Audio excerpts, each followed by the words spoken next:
A young woman on her way home is walking down a city street, and just like most nights, the downtown empties out after the working day ends, leaving the streets empty of both cars and pedestrians. She hates when she has to close the shop and walk to her bus stop alone, and she is excited that in just another week, she will be starting a new job that's just around the corner from where she lives. She just has to get through these last few nights of being the last one at the store and having to walk home alone. Her more immediate concern now, though, is that her music has stopped. The young woman takes her phone out to check it. Dead. She must have forgotten to plug in the charger. She hates when she does that.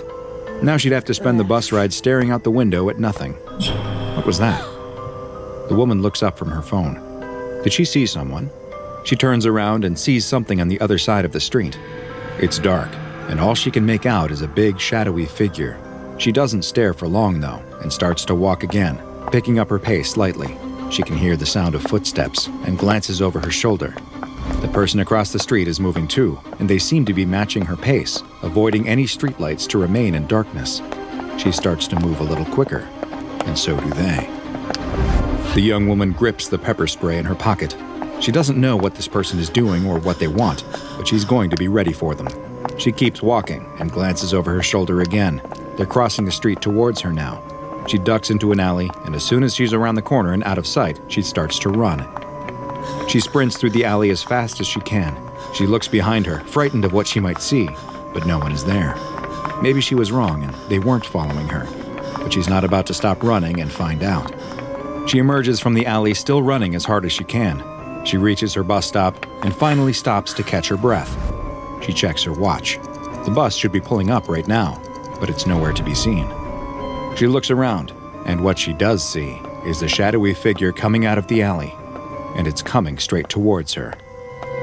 She backs up into the bus stop and takes the pepper spray out of her pocket, her finger ready on the trigger. The shadowy figure keeps moving towards her when suddenly, the dark street is lit up. The woman looks behind her to see her savior. It's the bus. She turns back to see the shadowy figure retreating to the alley, as if the light is pushing it away. The woman breathes a sigh of relief, and finally lets some of the tension in her body release as the bus comes to a stop in front of her. The door swings open and the woman steps inside. "I've never been so happy to get on the bus," she says to the driver as she scans her transit card. The driver doesn't respond, though. In fact, he doesn't react to her at all. He just keeps staring straight ahead. The woman doesn't push it, though. She's just happy to be on the bus, even if it is completely empty. She heads to the back of the bus and takes a seat. As the bus pulls away, she can almost swear she could see the shadowy figure standing in the alley, watching her. The bus rumbles along the empty city streets as the woman looks out the window and takes deep breaths, trying to calm herself after her harrowing ordeal. After a while, she notices that the bus doesn't seem to be stopping as much as it normally does, or at all for that matter. Did they change the route? Or did she get on the wrong bus? They are approaching her stop though, so it doesn't matter, and she reaches up to pull the cord. A bell chimes and the stop requested light illuminates in the front of the bus, but the driver doesn't show any sign of stopping or even slowing down. She pulls the cord again, but still no reaction. As she sees her building go by, she calls out, "Hey, this is my stop!" But the driver doesn't acknowledge her at all. She stands up and walks to the front. "Didn't you hear me? This is my stop." Still no reaction from the driver. "Hey, I said..." She reaches out and grabs his shoulder, spinning him towards her, only to find herself staring into the eyes of a fresh corpse. The woman screams and jumps back as the driver slumps forward towards her. She's terrified by the dead body, as well as the fact that the bus will crash, but when she looks at the steering wheel, she sees that it is continuing to move on its own. The woman is in a full-blown panic now. She screams and pounds on the door, but it won't open. The engine roars as the bus starts to pick up speed. She doesn't know what to do and runs to the back where she tries the rear door, but it doesn't budge either. The bus speeds up even more, whipping around corners and tossing her from side to side. She's thrown to the ground and hits her head. Her eyelids feel like they weigh 100 pounds, and she struggles to keep them open. She manages to stay awake, though, and as she looks up in a daze, staring at the ceiling of the bus, she can see a green gas emanating from the vents. It's the last thing she sees before her eyes close for good. The bus finally comes to a stop in a deserted area of the city. The vehicle raises slightly as, one after another, each wheel appears to unfold, revealing them to be long, black, spindly legs. The bus stands up on these insectoid appendages as its roof splits into two massive wings. The bus then leaps up into the sky, spreading its wings, and flies off into the night. How could this young woman have known that after escaping danger, that her rescuer would be something worse, much worse? Unfortunately for her, she had just willingly stepped onto an instance of SCP-2086, a deadly and terrifying anomaly that hides in plain sight as it stalks and hunts its human prey. SCP-2086 is the designation the SCP Foundation has given to a species that appears to belong to the arthropod phylum, a group that also includes arachnids and crustaceans. These strange creatures differ from most of their lobster and spider brethren in that they make use of an advanced form of camouflage to move among modern society unseen. Adult SCP-2086 instances all resemble some sort of public transportation vehicle, with the exact make, model, year, and branding varying from instance to instance. SCP-2086 instances move about the streets of our cities foraging for food, and at first glance, they are virtually indistinguishable from the standard transit vehicles they are mimicking. Close examination of them, though, will reveal that the steel, wood, plastic, and glass they are composed of aren't those materials at all, but a form of specialized chitin, which is the substance that makes up the hard exoskeleton of many insects and other arthropods. And that's not the only aspect of SCP-2086 that isn't actually what it appears to be. The wheels on the bus may go round and round, but they also are capable of unraveling into long, thin legs that create a very imposing image when SCP-2086 is standing up at its full height. The roof, too, is able to unfurl into a set of giant insectoid wings, and after leaping into the air with its powerful legs, the wings will spread and the bus can take flight, which appears to be its preferred method of travel when it is not in its camouflaged hunting mode. Its headlights, too, are an entirely biological mechanism, consisting of two large bioluminescent optical organs similar to those possessed by SCP-015-IT and SCP-745. Dissections of SCP-2086 specimens have shown them to have an entire system of organs, including a heart, brain, and stomach, which are found beneath the flooring in the creature's interior chamber. SCP-2086 appendages are not just used for locomotion, though, and they have been observed as being able to use them for fine object manipulation. This fact was learned when they were observed building crude shelters from scrap materials at their nesting grounds. More on these nests and the terrifying events that take place there later. When SCP-2086 is not at its nest, it engages in its foraging behavior. Typically, an SCP-2086 instance will fly to the start of a route and begin driving along city streets, picking up human passengers who willingly enter the creature's inner chamber, thinking that it is a standard bus. Along with its exoskeleton closely resembling a real vehicle, SCP-2086 has one more particularly gruesome trick to fool would-be passengers into becoming its prey. A bus that drives itself would lead many to think twice about stepping on board, so SCP-2086 makes use of a decoy driver, which is actually a human corpse encased and preserved in a shellac-like substance.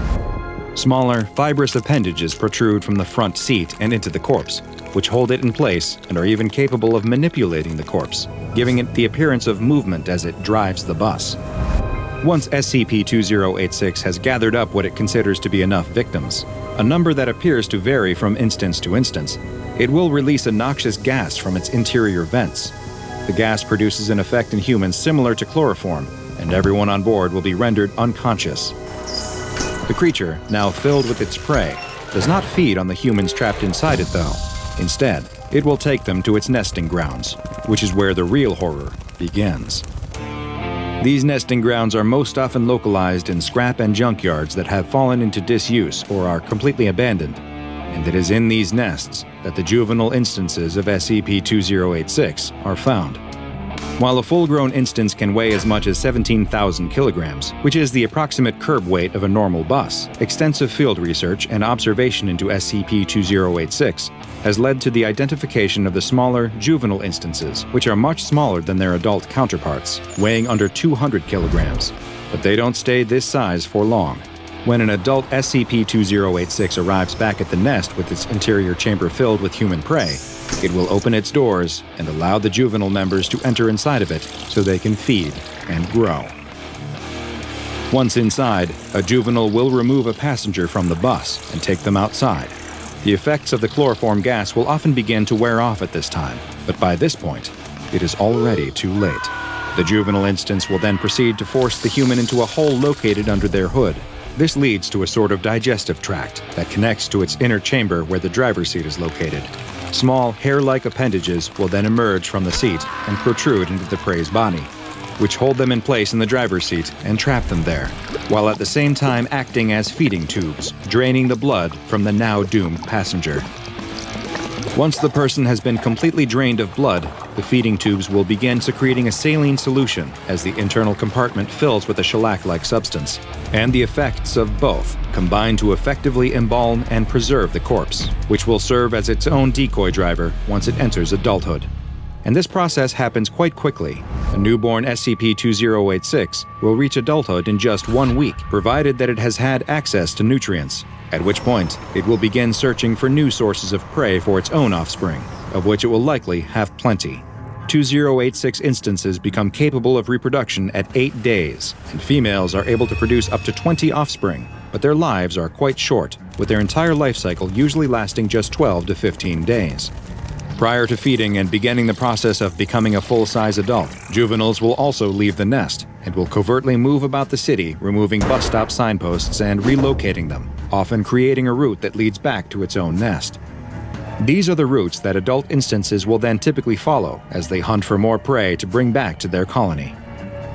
SCP-2086 instances have been found in metropolitan areas around the world, and news reports are closely monitored by the Foundation for missing persons that had recently used public transport, with Foundation field agents being dispatched to potential high-threat areas to investigate further.